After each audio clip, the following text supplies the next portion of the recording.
Last time જે અટક્યા હતા આગળ વધીએ. વાસ્તવિક ભિખારીપણું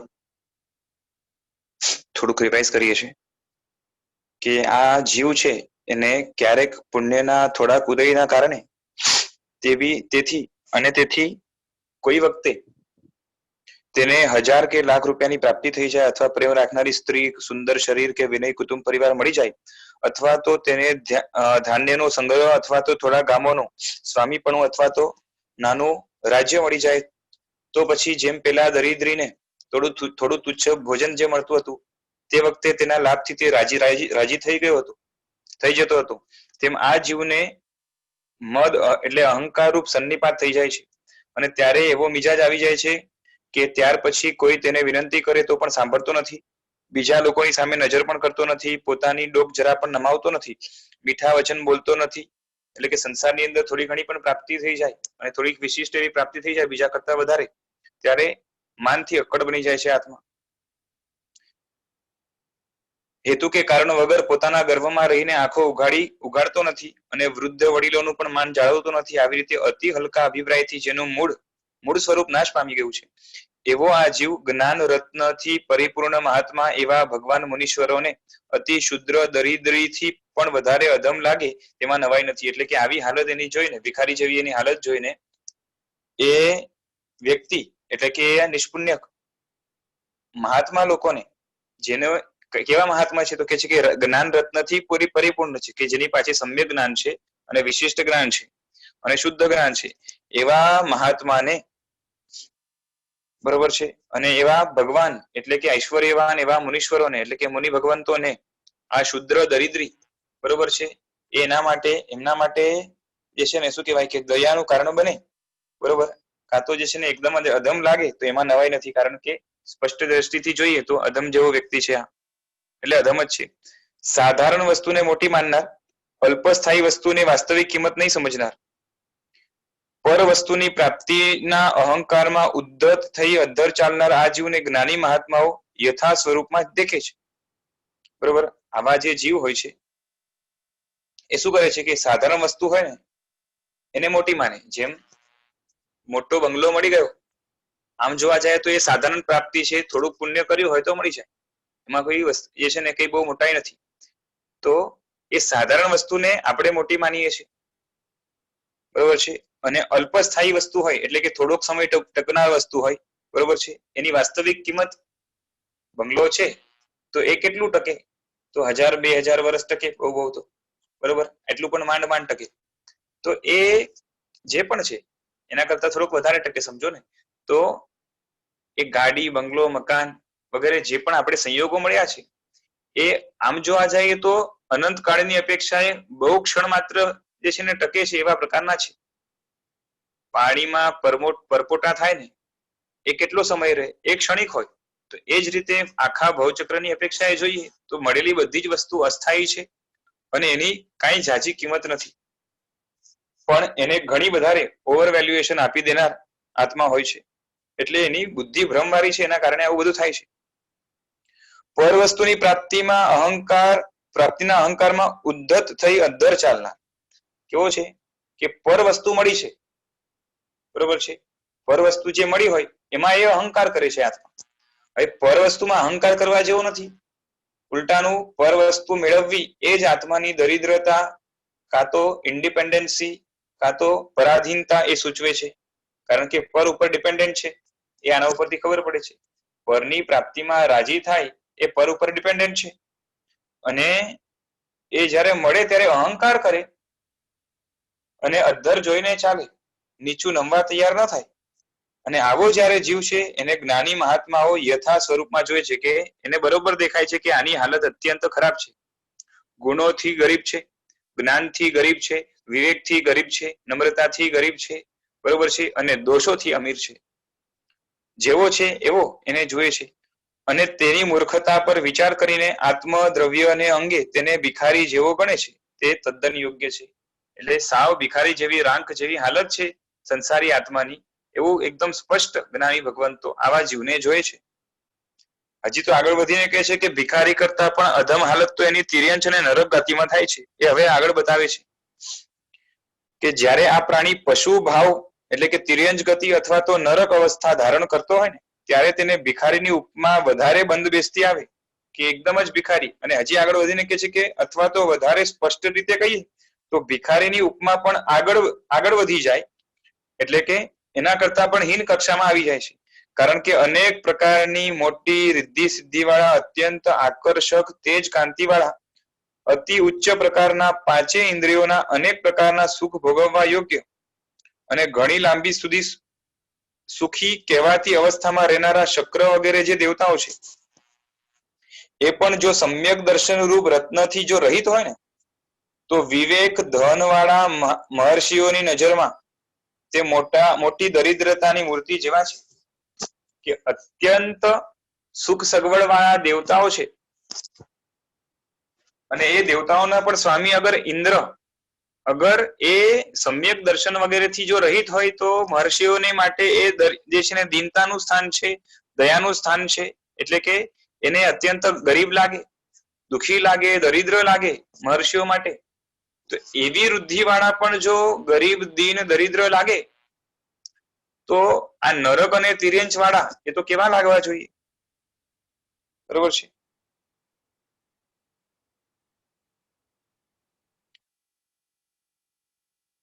અને વીજળી જેવા ચપળ જીવિતવ્ય વાળા લાગે કે એમનું જીવિતવ્ય એટલે કે જીવવાપણું કેવું છે, તો જે ભાવોમાં એ જીવે છે સુખ પામીને એ કેવું છે તો કે વીજળી જેવા ચપળ છે.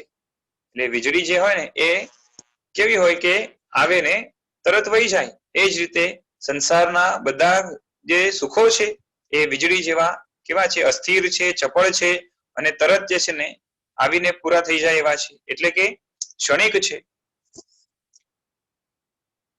હજી આગળ વધીને કહે છે કે તો પછી સંસારના પેટામાં રહેલા એટલે કે સંસારના નીચે રહેલા બીજા સામાન્ય જે જીવો છે, અધ્ધર રહેલા જે દેવતાઓ છે એની પાસે અત્યંત વૃદ્ધિ છે, સમૃદ્ધિ છે, સુખની રેલમછેલ છે, સંસારી સુખની, દ્રવ્ય સુખની કમી નથી એમ કહીએ તો ચાલે.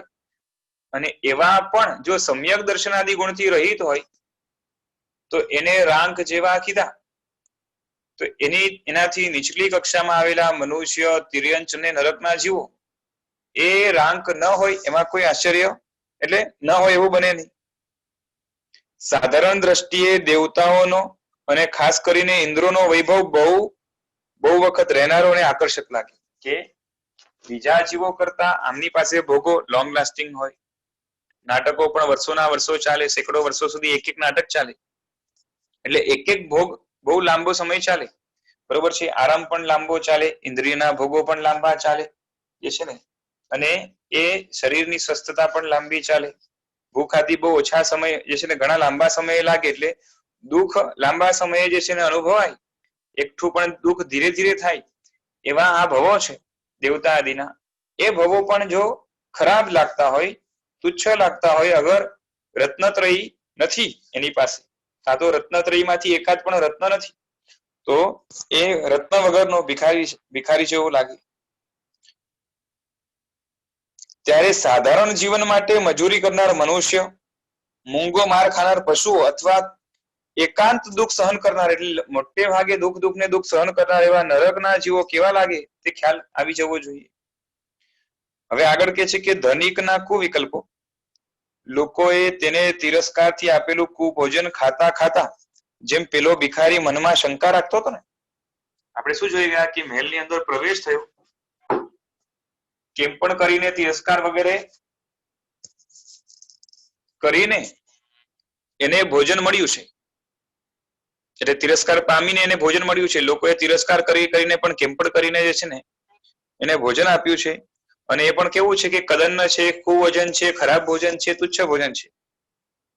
એ ખાતા ખાતા ભિખારીના મનમાં શંકા હતી કે કોઈક બળવાન પ્રાણી આવીને મારી પાસેથી આ ભોજન લઈ જશે, તો શંકાના કારણે ભય છે. તે પ્રમાણે મહામોહમાં પડી ગયેલો આ પ્રાણી સંસારી જીવની હવે વાત કરે છે કમ્પેર કરીને કે આ ભિખારી જેવો સંસારી જીવ છે, એ જ્યારે એને ધન મળે છે, સ્ત્રી મળે છે કે બીજા તેને માની લીધેલા જે પણ વૈભવ છે એને પ્રાપ્ત થાય છે, તો પેલા તો કેવું છે કે તિરસ્કારથી મળ્યું છે, એટલે કે ઘણી મહેનત કરીને ઘણી જગ્યાએ અથડાઈને માંડ કુટાઈને થોડુંક એ છે ને એને ભોગવો મળ્યા છે. એટલે ઘણું ક્લેશ સહન કરેલ છે. અને જ્યારે એ મળે છે તો ભોગવતી વખતે મનમાં બહુ ભય રાખ્યા કરે છે. તે ચોરીથી ડરે છે, રાજાથી ત્રાસ પામે છે, પિતરાઈઓ તરફના ભયથી ધ્રુજે છે, ભીખ માંગનારાના વિચારથી ઉદ્વેગ પામે છે. વધારે તો વાત શી કરવી, પણ અત્યંત નિષ્પૃહ મુનિ મહારાજાઓથી પણ શંકા રાખ્યા કરે છે.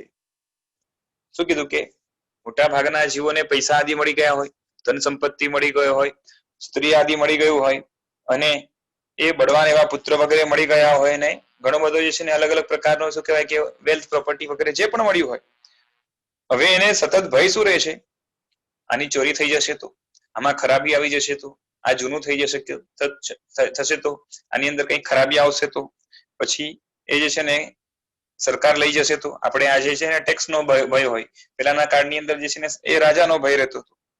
પછી એ બીજા જે છે ને સ્વજનો એનાથી જે છે ને એ લૂંટાઈ જશે તો, બરોબર છે. એટલે આ જાતના ભયથી ધ્રુજે છે. અને એ તો ઠીક છે, આ તો મોટા મોટા લોકો અને જે છે ને પાવરફુલ લોકો થયા. ભિખારી મારી પાસે આવીને લઈ જશે તો, મારી પાસે માંગવા માટે આવશે, મારે આપવું નથી, પણ એના ઉપર મને બાય ચાન્સ દયા આવી ગઈ અને મારાથી અપાઈ ગયું તો મારું તો ઓછું થઈ જશે, બરોબર છે. એટલે પોતાની દયાથી પણ પોતાને ભય લાગે છે.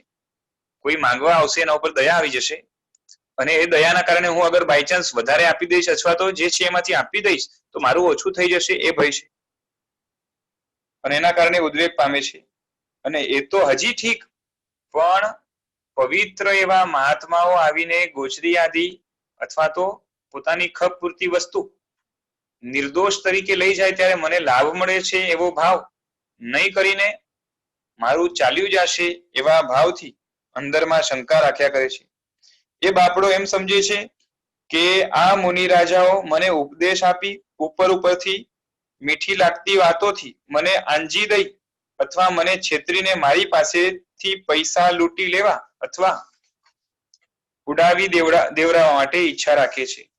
એટલે એને શું લાગે કે સાધુ છે, એના સંપર્કમાં વધારે આવીશ તો સાધુ તો શું કરશે, તો કે દાન દેવાની વાત કરશે, અને દાન દેવડાવીને મારી પાસેથી જે મળ્યું છે એ છીનવાઈ જશે. એટલે કે અમારા પૈસા બધા ઉડાવી દેશે, બીજાને દેવડાવી દેશે. આવા કુવિચારના ઝેરથી મૂર્છા પડી ગઈ. આપણે જોયું હતું ને કે પેલા મંત્રી છે એને જોઈને એને શું લાગે છે કે મારું આ ભોજન છે ને એ લઈ લેશે તો, બરોબર છે, મારી પાસેથી છીનવી લેશે. એ કહે છે કે મને સારું આપશે, પણ નહીં આપે, અને મારું પણ છીનવી લેશે તો. એટલે આ જુદા જુદા પ્રકારના આવા વિચારના ઝેરથી મૂર્છામાં પડી જઈને તે બાપડો વિકલ્પો કરે છે કે અરે મારી માલ મિલકત અગ્નિથી બળી જશે. શું વિચાર કરે છે?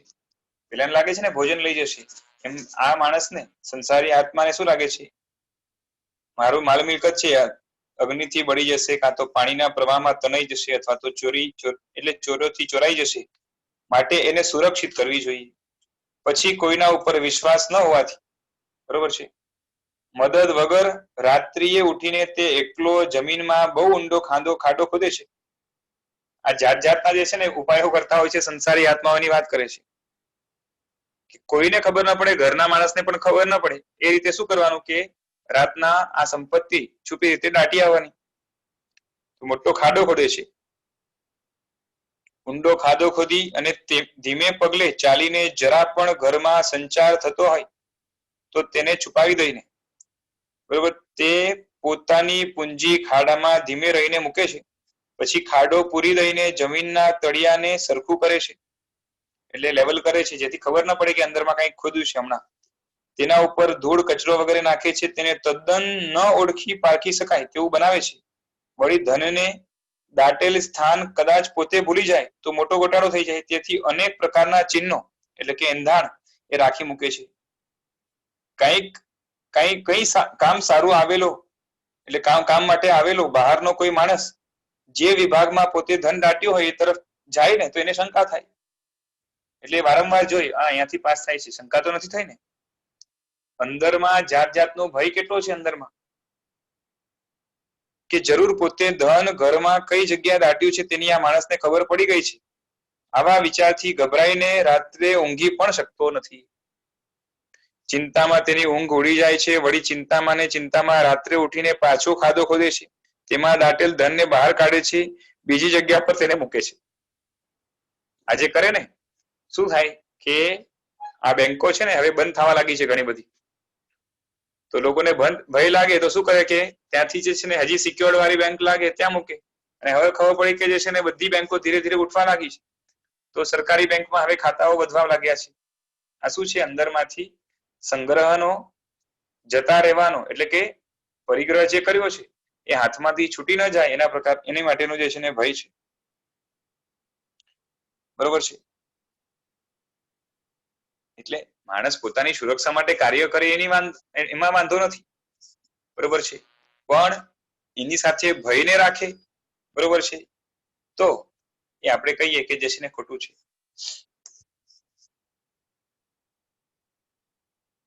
હવે આગળ કે છે કે ચોતરફ એટલે પોતાની ચારે બાજુ પોતાની નજર નાખતો આમ તેમ ભયથી જોયા કરે છે. રખે કોઈ પોતાને જોઈ જશે એવા ભયથી પોતે હાલવાની ક્રિયા કરે છે, પણ શરીર માત્રથી જ કરે છે. પણ તેનું મન તો પેલા ધનના બંધનમાં એવું બંધાઈ ગયું છે, એટલે ચૂપચીકેથી જાય છે પણ એ મન ત્યાં મૂકીને જાય છે. એટલે મનની સાથે ધન બંધાયેલું છે કે તે સ્થાનથી એક ડગલું પણ એનું મન ત્યાંથી આગળ વધતું નથી.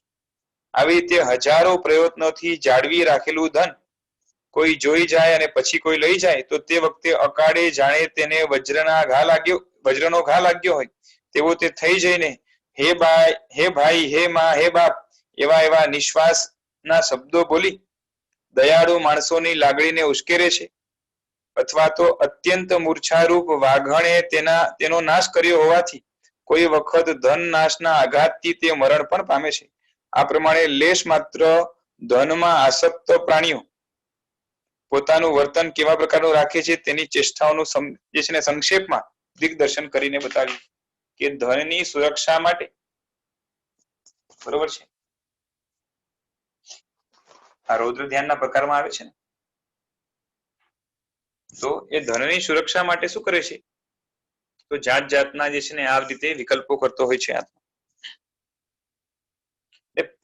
જૂના જમાનાની અંદર ખાડા ખોદતા હતા, એમાં દાટી રાખી. અહીંયા શું કરે કે જે છે ને એ અલગ અલગ એકાઉન્ટમાં રાખે પૈસા. કોઈને ન દેખાઈ જાય, બહુ મોટી રકમ હોય તો જે છે ને સ્વિસ બેંકમાં રાખે. તો આ રીતે જુદા જુદા જે છે ને સરકાર ન લઈ જાય તો ટેક્સ જ્યાં ન ભરવું પડે એવી જગ્યાએ ઇન્વેસ્ટ કરે, મ્યુચ્યુઅલ ફંડ આ તેલું, બરોબર છે. એટલે પૈસા વધવા જોઈએ, ઓછા ન થવા જોઈએ એ ભયથી આત્મા જાત જાતના જે છે ને આટલા વિકલ્પો કરતા હોય છે. આવી જ રીતે પોતાની સ્ત્રીના પ્રતિબંધમાં, હવે સ્ત્રીની વાત કરે છે, ધનની વાત પૂરી થઈ. પ્રતિબંધમાં લેવાઈ ગયેલા આ જીવ અન્ય પુરુષોની ઈર્ષ્યા કરીને બીજા માણસો પોતાની સ્ત્રી સામે નજર પણ ન કરી શકે એવા વિચારથી પોતાના ઘરની બહાર પણ નીકળતો નથી. જે સ્ત્રીની અંદર અત્યંત શું કહેવાય આસક્ત છે અને રૂપાળી એવી સ્ત્રી એને મળી છે અને બીજો કોઈ પુરુષ એને ન લઈ જાય કાં તો એના ઉપર જે છે ને ખોટી નજર ન કરે, કોઈ સામો પણ ન જોઈ શકે, એના માટે એ સ્ત્રીની પણ રખેવાળી કરે છે. જેમ ધનની રખેવાળી કરે, ધનની ગુલામી કરે, એ જ રીતે સ્ત્રીની, એટલે આમ કેવાય ધનનો કે સ્ત્રીનો માલિક, પણ આમ થઈ શું જાય તો કે વોચમેન થઈ જાય. તો આની સામે કોઈ નજર પણ ન કરે એવા વિચારથી પોતે ઘરની બહાર પણ નીકળતો નથી, રાતે ઊંઘતો પણ નથી, માતા પિતાનો ત્યાગ કરે છે, સગા સંબંધીઓના સ્નેહને શિથિલ કરી નાખે છે, પોતાના ખાસ ઈષ્ટ મિત્રોને પણ ઘરે આવવાનું આમંત્રણ આપતો નથી. પછી ધર્મના કાર્યોનો તિરસ્કાર કરે છે કે ધર્મ કરવા જશું, બરોબર છે, બે સાથે જશું તો સ્ત્રીને જે છે ને બીજા લોકો જોઈ જશે, અને હું પોતે જઈશ તો સ્ત્રી અહીંયા એકલી હશે તો પાછળથી શું થશે. એટલે એની માટે પણ જે છે ને એ તિરસ્કાર કરે છે ધર્મનો પણ. લોકોમાં પોતાની નિંદા થાય છે કેમ કે ધર્મ વગેરે કરતો નથી માટે. તેથી પણ દરકાર તેની પણ દરકાર નથી કરતો, માત્ર સ્ત્રીનું મુખ વારંવાર જોઈને તે જ જાણે પરમાત્માની મૂર્તિ હોય અને પોતે જાણે એક જોગી હોય તેમ બીજું સર્વ કામકાજ છોડી દઈને તેનું ધ્યાન કરે છે. જેમ જોગી પરમાત્માનું સતત ધ્યાન કરે એમ આ જોગી, આ બાપડો શું કરે છે? તો કે પોતાની સ્ત્રીનું ધ્યાન કરે છે, જાણે એ જ પરમાત્મા ન હોય. બરોબર. અને તેની જ ચિંતવના કરતો પોતે ઘરમાં રહે છે. તે સ્ત્રી જે કરે તે એને સારું લાગે છે. કેમ કે રાગ હોય ને, જેનો રાગ હોય તેનું બધું જ સારું લાગે, જેનો દ્વેષ હોય એનું બધું જ ખરાબ લાગે. ગાઢ રાગ હોય તો આવું થાય, ઓછો રાગ હોય તો ઓછું. પણ એટલું છે કે રાગ છે એ સારું નહીં જોવા દે, ખરાબ નહીં જોવા દે, અને દ્વેષ છે એ સારું નહીં જોવા દે. એટલે એકલો જ્યાં રાગ હોય, દ્વેષ ના હોય, ત્યાં તો બધું જ સારું લાગશે. અને એકલો જ્યાં દ્વેષ છે, બિલકુલ રાગનો છાંટો નથી, ત્યાં બધું જ જે છે એ હવે સંસારના સંબંધોમાં મોટે ભાગે શું હોય કે રાગને એની સાથે દ્વેષ ભળેલો હોય, જેના ઉપર રાગ હોય, જેના ઉપર પ્રીતિ હોય વગેરે, તો એની પર એ છે ને દ્વેષ પણ સાથે ચાલતો હોય, એ અનુકૂળ પ્રતિકૂળ વર્તન કરે તો ન ગમે. એટલે ત્યાં રાગ દ્વેષ ભળેલા છે. જ્યાં એકલો રાગ હોય છે ત્યાં જે છે ને એમાં તો જે છે ને બિલકુલ ખામી હોય તોય ન દેખાય. એટલે રાગ પોતે અંધાપો છે, દ્વેષ પણ પોતે અંધાપો છે. એટલે સ્ત્રી જે કરે એને સારું લાગે, તે જે બોલે છે એને આનંદ આપનાર લાગે છે, અને પોતાના મનમાં કોઈ વસ્તુ મેળવવાનો વિચાર કરે તો તેની બાહ્ય ચેષ્ટાને આકારથી જાણી લઈ તે મેળવવા યોગ્ય છે એમ માની લે છે. બરોબર છે.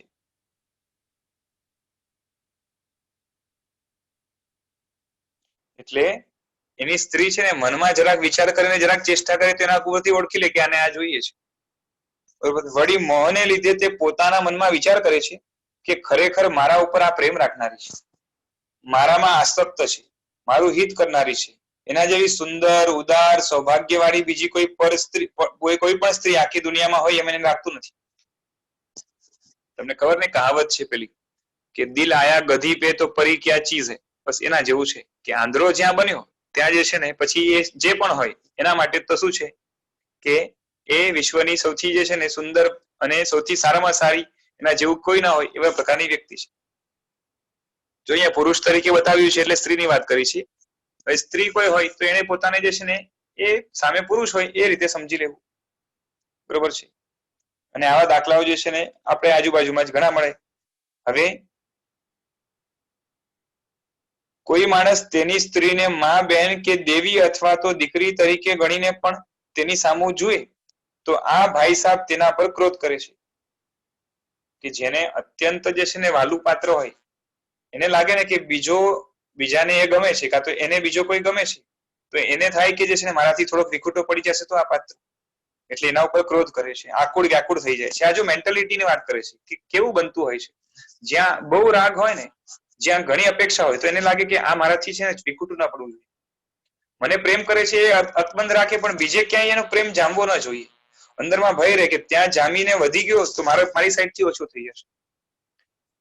એટલે જરાક પણ એવું ભનક લાગે એટલે એ આકુડ વ્યાકુળ થઈ જાય, અંદરથી બેચેન થઈ જાય અને મરી જવા જેવો થઈ જાય.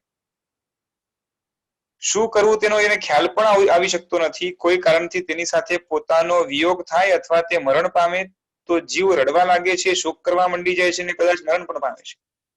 કે આવા પાત્ર એની સ્ત્રી છે ને એનો વિયોગ સમજો થઈ જાય તો જોર જોરથી રડે, ઘણો શોક કરે અને ઘણી વાર તો એટલો મોટો ઝટકો લાગે કે મરી પણ જાય.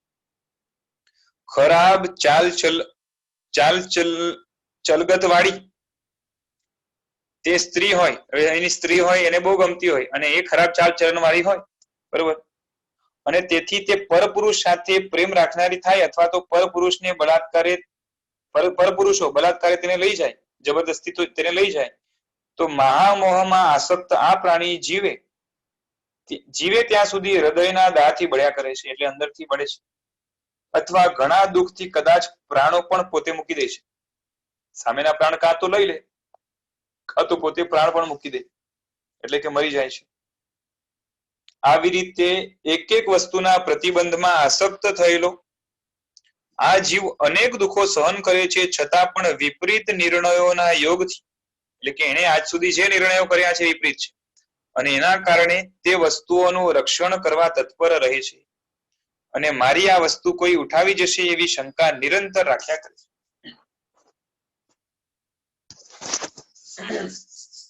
અહીં ખુલાસો કરવા જેવું એ છે કે વ્યક્તિ કેટલું પણ સંરક્ષણ કરે પણ પાપનો ઉદય હશે તો એ ઘણું સાચવ્યા છતાં પણ મળશે નહીં અને ચાલ્યું જ જશે. પુણ્યનો ઉદય હશે તો કેટલું પણ સંરક્ષણ નહીં કરે એટલે કે જરાય કાળજી નહીં લે તો પણ છે ને એ એની પાસે રહી જશે અને કદાચ ચાલુ જશે તો વારંવાર એની પાસે આવશે. બરોબર છે. આનો અર્થ એ નથી કે સંરક્ષણ ન કરવું, પણ એ છે કે સંરક્ષણ કરવાની ચિંતા નહીં કરવી, પરવા નહીં કરવી, ખાલી ઉપાય કરી લેવા. કેમ કે પુણ્ય ઉદય માટે પણ નિમિત્ત લાગતા હોય છે અને પાપના ઉદય માટે પણ નિમિત્ત લાગતા હોય છે. ઘરનું સોનું રસ્તા ઉપર મૂકી દો, બરોબર છે, પછી તમે કહો કે મારે પુણ્યની પરીક્ષા કરવી છે, પુણ્ય હશે તો ત્યાં જ પડ્યું રહેશે, એ રીતે ન થાય. તમારે તમારી સાઈડ થી થોડાક એફર્ટ લેવા પડે પણ એની પાછળ ગાંડા ન બની જવાનું હોય. એટલે નિમિત્ત આપો તો આમ પુણ્ય ઉદયમાં હતું, નબળું હતું, કારણ કે એટલા કઈ સ્ટ્રોંગ પુણ્ય આપણા નથી કે જે છે ને રોજની 99 પેટી આપણને ઉતરે, પણ એટલું છે કે તમે એની રખેવાળી કરો, તમે એને સંરક્ષણ કરો તો એ સંરક્ષિત રહે ખરું, બરોબર છે. અને પાપનો ઉદય જોરદાર હશે તો અંદર પણ જે છે ને 4 લોકરમાં બંધ કર્યું હશે, એનો તાળું મારી દીધો હશે અને ચાવી છે ને તમારી ખોવાઈ ગઈ, ગાયબ થઈ ગઈ હશે, સડી ગઈ હશે, જે પણ થયું હશે, પણ એ જવું હશે એટલે જશે જ. અંદરથી દીમક ખાઈ જશે તમારી નોટોને, કાં તો ધરતીકંપ આવશે કાં તો કંઈક થશે, પણ એ તમારા હાથમાંથી જશે, બરોબર છે. અને રહેવાનું હશે તો રહેશે, પણ સંરક્ષણ ન કરવું એની વાત નથી. આ તો શું છે કે સંરક્ષણની પાછળ એટલો ચિંતિત અને ભયવાન આત્મા બની જાય છે. ભય રાખવાથી વસ્તુ બચે છે એવું નથી, બરોબર છે. ચિંતા કરવાથી વસ્તુ બચે છે એવું નથી. ચિંતા ન કરો તો જે છે ને એ સંરક્ષિત નહીં રહે, ચિંતા કરશો તો સંરક્ષિત રહેશે, અને નહીં જે છે ને કરો તો એ ચાલ્યું જશે, એવો નિયમ નથી, બરોબર છે. ખાલી રક્ષણ માટે અનુકૂળ કાર્ય કરી લેવાનું હોય, ચિંતા કરવાની જરૂરત ના હોય. એટલે ભય રાખીને કાર્ય કરો. આ તો કેવું છે કે રાગ સાથે ખાવ તો મજા આવે, રાગ વગર ખાવ તો મજા ના આવે, તો આ એક ભૂલ છે, બરોબર છે. કોઈની સાથે લડવું છે, બરોબર છે, તો દ્વેષ સાથે લડવું તો જે છે ને એ બરોબર લડાય, દ્વેષ ના હોય તો બરોબર ન લડાય, એવું નથી, બરોબર છે. એટલે યોગ્ય જ્યાં લડાઈ હોય એની વાત છે. અયોગ્ય હોય ત્યાં તો જે છે ને ક્રોધ હોય એ વધારે જે છે ને આગમાં ઘી નાખે. એટલે આ રીતે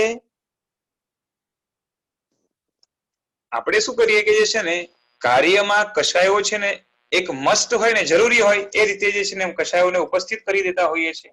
જાણી જોઈને કરીએ કે અજાણ્ય કરીએ, પણ એ કશાયો આવે છે એને રોકવાનો આપણે પ્રયત્ન નથી કરતા, એની પાછળ કોઈ વિચારણા પણ કરતા નથી. અને આપણે લાગે કે સહજ થઈ ગયું, ઠીક છે, હવે થાય, હવે આલોચના લઈ લેશું, આમ કરી લેશું, તેમ કરી લેશું, પણ એ રીતે કામ ન થાય. આપણે જે છે ને સામે મોહની સામે થોડીક લડત આપવી પડે. અને એમ કરતા કરતા, કેમ કે આમ તો જંગ લડવાનો છે, એટલે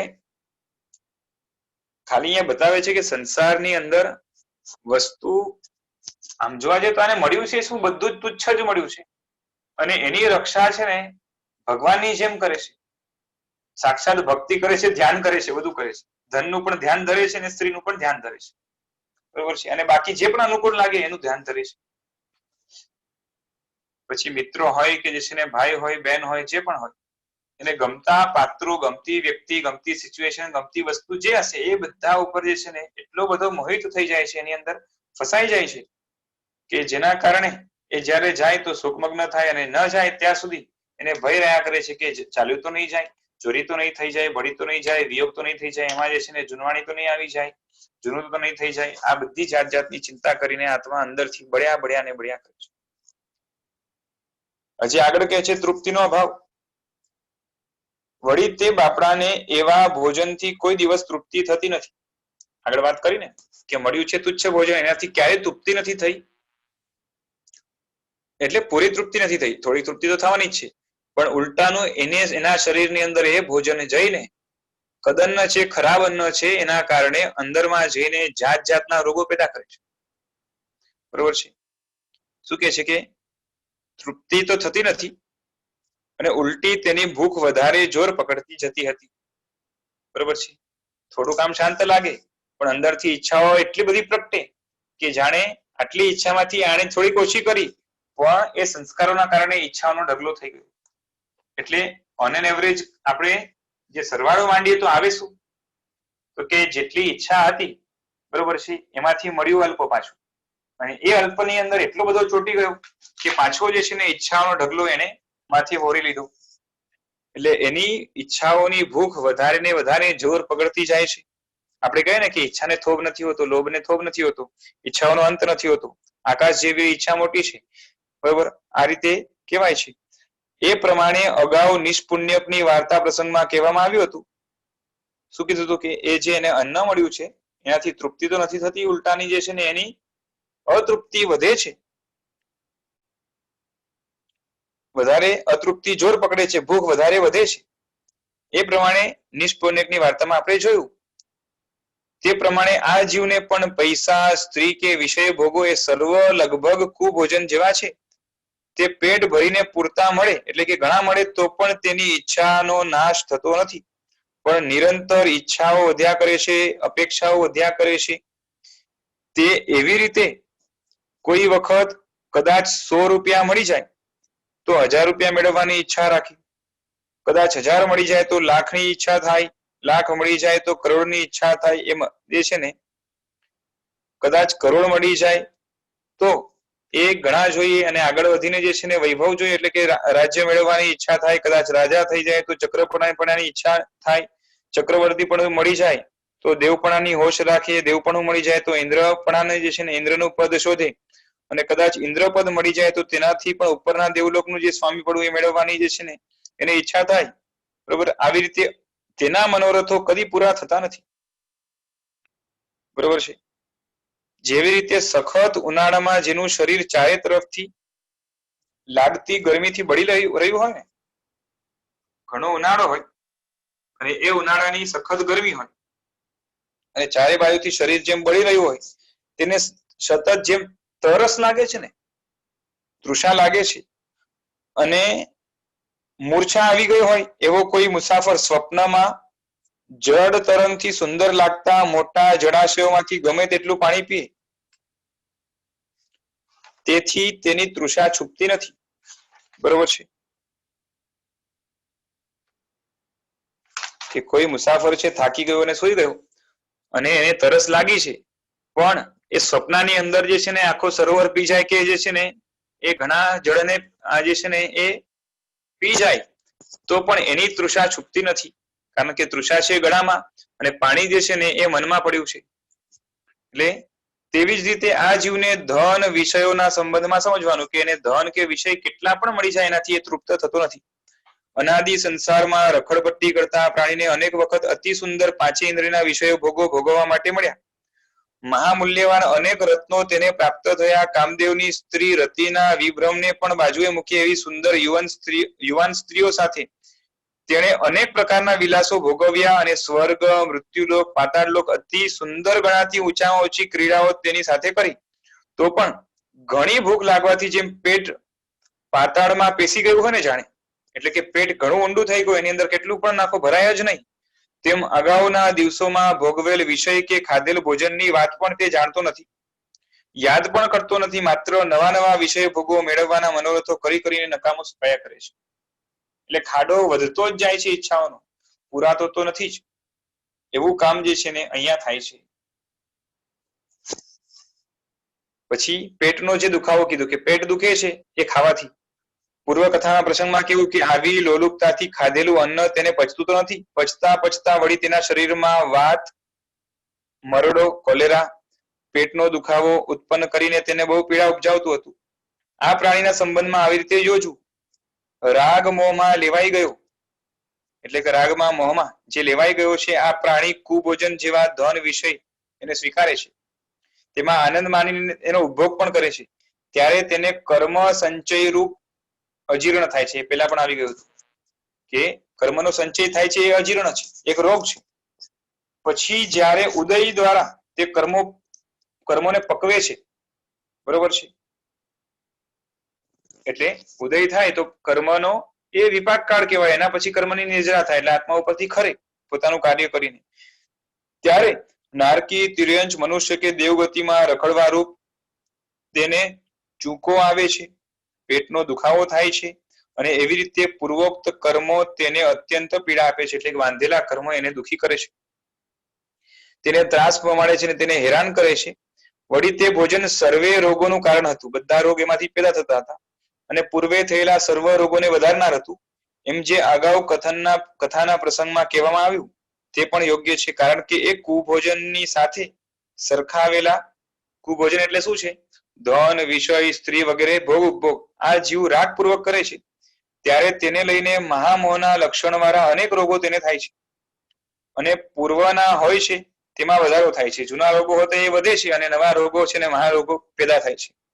આથી સર્વ રોગોને ઉત્પન્ન થવાનું ને તેમાં વધારો કરવાનું કારણ કોણ છે? આ કુભોજન. એટલે કે જેટલો ભોગ વધારે લેશું કરશું, બરોબર છે, અનુકૂળતાનો ભોગ જેમ જેમ વધતો જશે એમ એમ અંદરમાંથી ઈચ્છા, રાગ, તૃષ્ણા, બરોબર છે, અતૃપ્તિ એ બધું જ વધ્યા કરશે અને એની આગની અંદર આત્મા સતત શેકાયા કરશે અને એના કારણે, બરોબર છે, આવા ભાવો હોય, સંક્લિષ્ટ ભાવોના કારણે બાંધે તો શું બાંધે? પાપ કર્મ જ બાંધે અને એ પાપ કર્મના કારણે એનો જ્યારે ઉદય આવે ત્યારે અલગ અલગ ગતિઓની અંદર ભમીને એની અંદર જાત જાતના દુઃખો પામીને હજી ત્રસ્ત બનશે, હજી આર્ત ધ્યાન, રૌદ્ર ધ્યાન કરશે અને દુર્ગતિઓના ચક્કર જે છે ને એ ખાયા કરશે. આથી નવીન કર્મો બહુ બંધાય છે અને પૂર્વના કર્મો જે છે ને એની સ્થિતિ, એનો રસ વધારે તીવ્ર બને છે,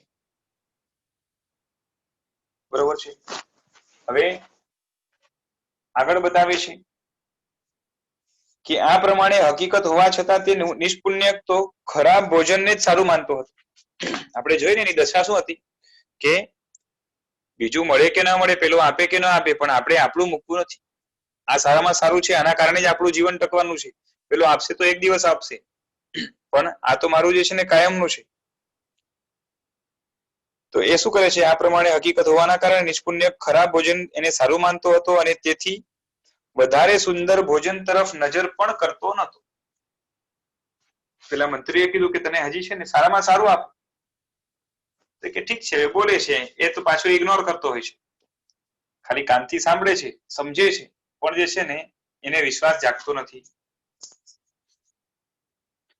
આથી થયું એમ કે ખરેખર આ સુંદર લિજ્જત આપનાર ભોજનના સ્વાદને ચાખવાનો તેને પ્રસંગ પણ આવ્યો નહીં, કારણ કે એને ઇન્ટરેસ્ટ જાગ્યો નથી, એના ઉપર શ્રદ્ધા નથી, એને મેળવવા માટે જે છે ને એ લાલાયિત નથી, તો એના માટે પુરુષાર્થ ક્યાંથી કરશે? એને આરોગશે ક્યાંથી? બરોબર છે. એટલે એના હાથમાં પણ ના આવ્યું અને એનો સ્વાદ પણ જે છે ને એને ના થયો.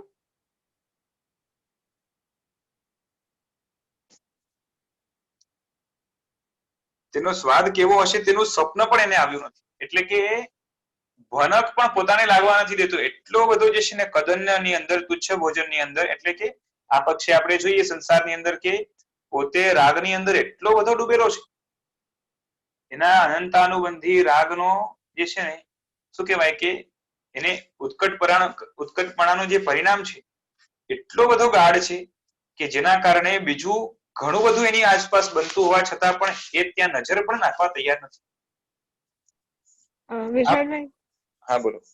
પેજ નંબર, પેરેગ્રાફ નંબર 60 માં સુંદર ભોજનના સ્વાદથી બેનસીબ એ પેરેગ્રાફનું નામ છે. Okay, thank you. હવે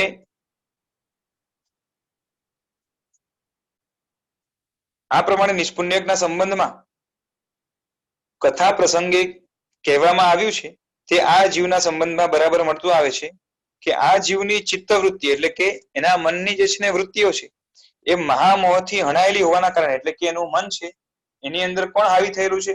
તો કે મહામોહ હાવી થયેલો છે અને એના કારણે અનેક દોષોના કારણભૂત ધન, વિષય, સ્ત્રી વગેરે તેને હેરાન કરનાર, ત્રાસ આપનાર હોવા છતાં પણ, બરોબર, ધન આપણને ત્રાસ આપે છે, બરોબર, વિષયો આપણને ત્રાસ આપે છે, સ્ત્રી વગેરે જે છે એટલે કે જે સંયોગ છે બધા એ પોતે વગેરે એટલે બધા બાકીના જેટલા પણ અનુકૂળ સંયોગ આપણે લાગે એ બધા જ હેરાન કરનાર છે. પ્રતિકૂળ સંયોગો હેરાન કરનાર છે આપણે ખબર જ છે, પણ અહીંયા નામ જ જે આપ્યા એ બધા અનુકૂળ સંયોગોના જ આપ્યા છે. એટલે કે અનુકૂળ સંયોગો છે એ બધા હેરાન કરનાર, ત્રાસ આપનાર હોવા છતાં તેને પોતાની જાતને સુખ આપનાર અને આત્માને હિતકારી માને છે, એટલે કે પોતા માટે હિતકારી માટે છે, અને પોતે ઈચ્છે ત્યારે મેળવી શકે તેવું સ્વાધીન અતિ ઉચ્ચ પ્રકારના વિશિષ્ટ આનંદને આપી શકે તેવું મહાકલ્યાણ કરનાર ચારિત્ર રૂપ જે ક્ષીર ભોજન છે તેને એ બાપડો કદી પામ્યો નથી, કારણ કે મહામોહની નિદ્રામાં પડેલો તે જીવનો જે વિવેક છે ને એના વિવેકરૂપ નેત્રો મીચાઈ ગયા છે. તેથી જેમ ઊંઘમાં પડેલા માણસને સારા સારનો એટલે કે સારને અસારનો વિવેક રહેતો નથી, તેમ પોતાને કઈ વસ્તુથી લાભ છે અને કઈ વસ્તુથી નુકસાન છે તેનો વિચાર આ પ્રાણીને મહામોહની નિદ્રામાં પડ્યા પછી રહેતો નથી.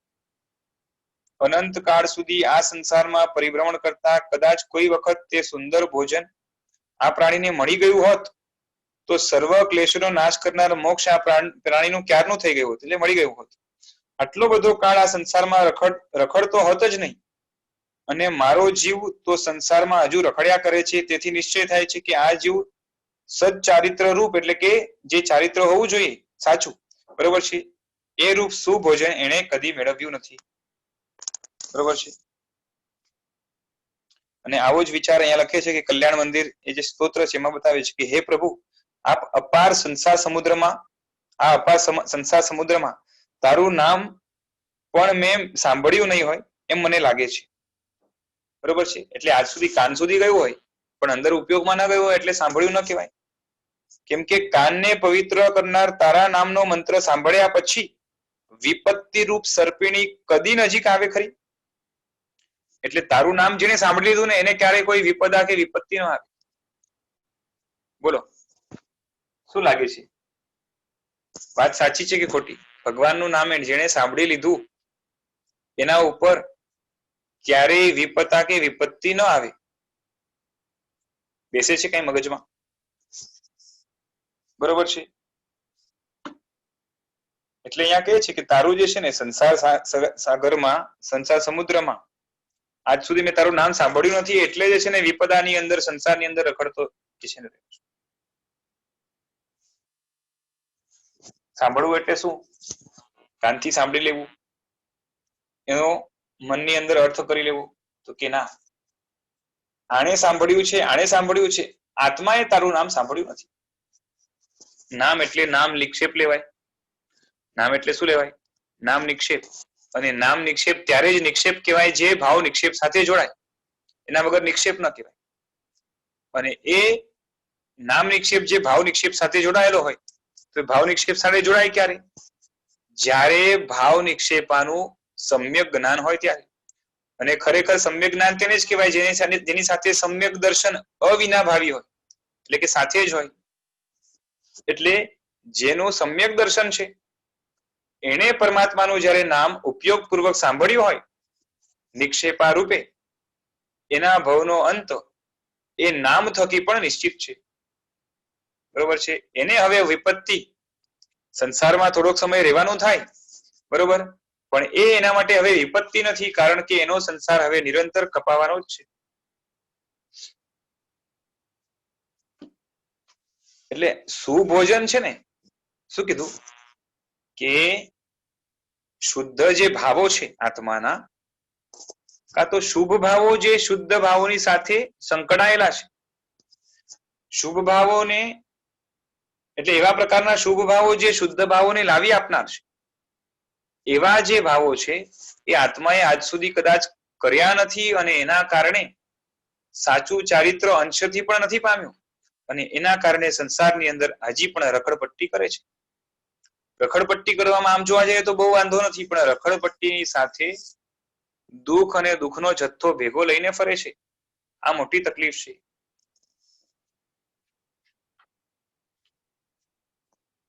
હવે કે છે અનાદિકાળથી રખડપટ્ટી, કે આ રખડપટ્ટી પણ પછી 5-25 દિવસની નથી.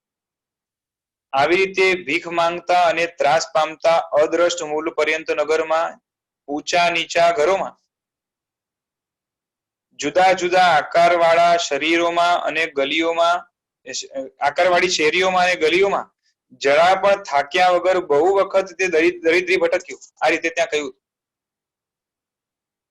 શું કીધું કે આ રીતે ભીખ માંગતા, બરોબર, આત્મા આજ સુધી કેની ભીખ માંગી? આ વિષય વગેરે ભોગોની, બરોબર, અને ત્રાસ પામતા, બરોબર છે, કેમ કે એને તિરસ્કાર મળે છે, થાક લાગે છે, કેમ કે ગલીઓમાં ભટકે તો એ થાક લાગવાનો છે. અને અદ્રષ્ટ મૂળ પર્યંત નગર એટલે આ સંસાર, જેનો મૂળ જે છે ને એ અનાદિનો છે, એટલે એનો એ દેખાય નહીં એવો એનો મૂળ્યો છે. અને એમાં ઊંચા નીચા ઘરોમાં એટલે કે ઊંચી ગતિઓમાં, ક્યારે નીચી ગતિઓમાં, ઉચ્ચ કુળમાં અને નીચા કુળમાં, જુદા જુદા આકાર વાળી શેરીઓમાં, બરોબર છે, ગલીઓમાં જરા પણ થાક્યા વગર, એટલે કે એને છે ને થાક લાગતો નથી. આમ થાક લાગે છે પણ થાક મહેસૂસ થતો નથી, કારણ કે અંદરમાં અપેક્ષા પડી છે કે મળશે મળશે, બરોબર છે.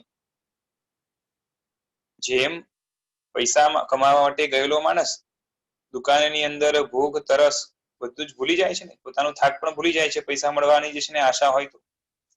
એના એ થાક્યા વગર બહુ વખત તે દારિદ્ર્ય ભટક્યો, આ પ્રમાણે જે હકીકત બતાવી એ નિષ્પુણ્યના કથા પ્રસંગમાં હવે કહેવામાં આવે છે તે બરાબર મારા જીવના સંબંધમાં મળતી આવે છે. એટલે કે સિદ્ધર્ષિ ગણી પોતે કહે છે કે મારા જીવનની આ હાલત હતી, કારણ કે કાળની આદિ નથી, બરોબર છે. આ જીવે પણ અનંત પૂતગલ પરાવર્તો કર્યા છે, એટલે અનંત પૂતગલ પરાવર્ત જેટલો કાળ આ સંસારમાં રખડ્યો છે. એ મહાદુર્ભાગી જીવને એવી રીતે રખડતા રખડતા કેટલો કાળ ગયો તેની ખબર પડતી નથી, એમ પણ કહ્યું છે ત્યાં. તો આ શું સમજવાનું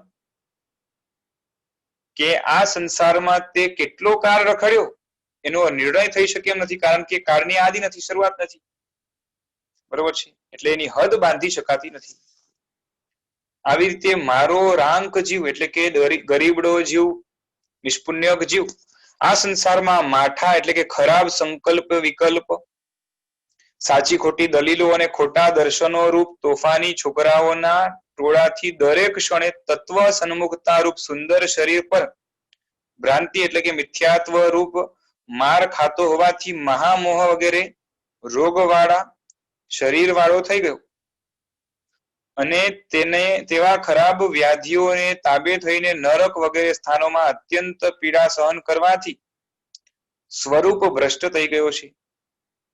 તેની આવી સ્થિતિ થઈ ગયેલી હોવાથી જે પ્રાણીઓના ચિત્ત વિવેક બુદ્ધિથી નિર્મળ થયેલા છે તેમને તેના પર અત્યંત દયા આવે છે.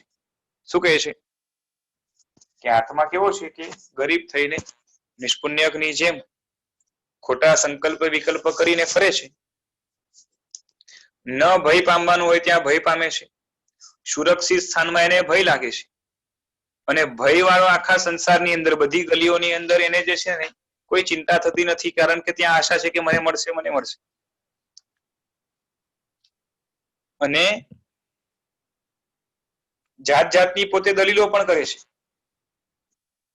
એટલે શું કહેવાય, કદાગ્રહના કારણે પોતાની જ વાતને કેમ પણ કરીને સાચી કરવી.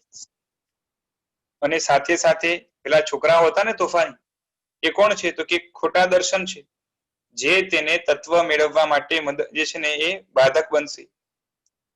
એટલે ખોટા જે દર્શનો છે એટલે ખોટી માન્યતાઓ અને ખોટી માન્યતાને જે છે ને એ ધારણ કરનાર માનનાર એવા જે કુદર્શનો છે, બરોબર છે, એ શું કરે છે દરેક ક્ષણે તત્વ સન્મુખતા રૂપ સુંદર શરીર પર ભ્રાંતિ રૂપ માર ખાતો હોવાથી, એટલે સુંદર શરીર હોય ને,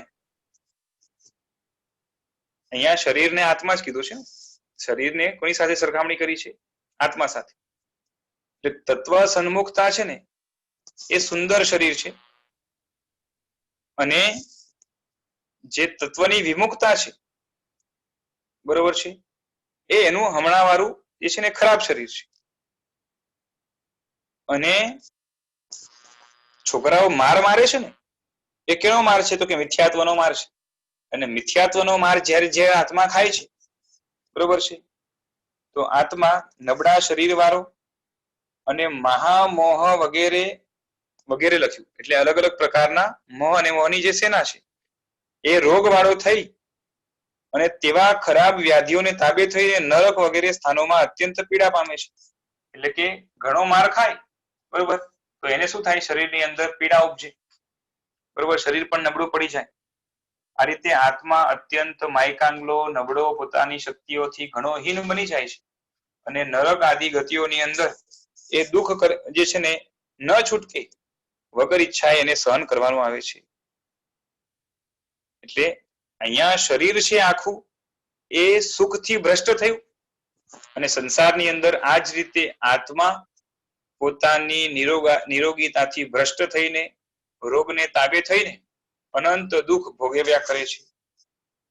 તેની આવી સ્થિતિ થઈ ગયેલી હોવાથી આવી હાલત જ્યારે આત્મા જે વિવેકી થઈ ગયો છે એવા મહાપુરુષો જ્યારે એને જોએ તો એને સહજ એના ઉપર દયા આવી જાય. કેવી ખરાબ સ્થિતિ છે બિચારાની.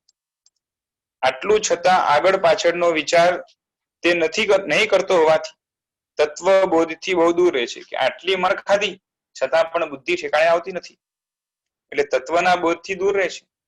અને હજી પણ મન શું છે કે આ દુઃખો ટળે અને આ જે છે ને સંસારના સુખો મળે.